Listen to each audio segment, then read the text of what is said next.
Hi everyone, Brad here. Welcome to Airstream of Utah and our Technology Tuesday. Today I want to talk to you about solar controllers. Quite often we get asked questions about what's the difference between an MPPT controller and a PWM controller.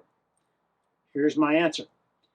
A charge controller or solar controller is simply a regulator, meaning it regulates the flow of energy coming from your solar panels going into your battery.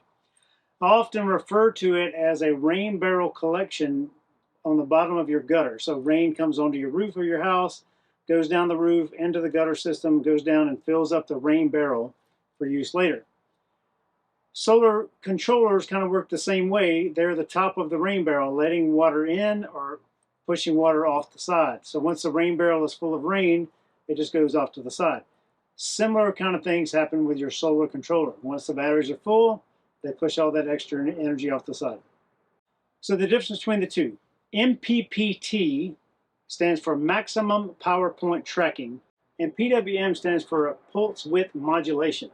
So the biggest difference between the two is that the MPPT can vary the amount of energy going to the battery at any time. So more needed, it can send more, less needed, it can send less. PWMs, they just, as a battery starts getting full, it starts to slow it down how much energy is going in it. So it's kind of an on-off switch for slowing it down.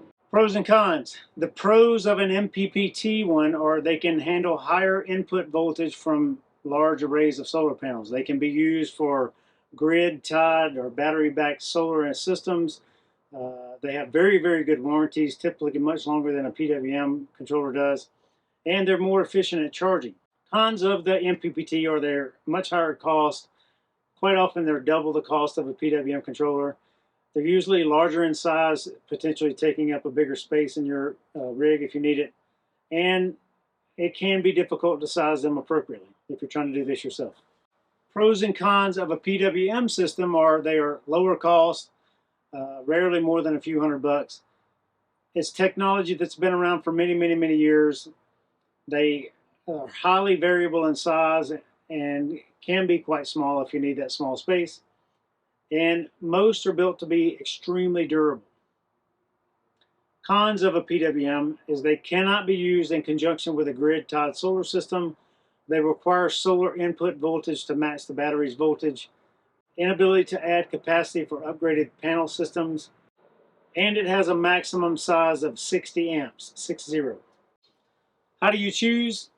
To me, it's pretty simple, is that if you're charging a battery of a large solar panel system for your home, RV, van, an MPPT controller is probably your best choice.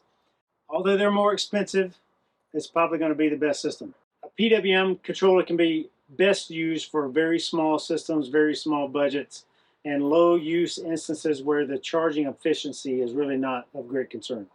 If you order your Airstream with a solar package from the factory, it's going to come with a Victron MPPT controller. That's what Airstream puts on them from the factory. So that's what I personally recommend and what we recommend here. If you have any questions about this, please give our service department a call. Give me a call. Send us an email. Send us a text. Better yet, stop by. We'd love to meet you in person and talk about all this. Have a great day, everyone. Happy adventures.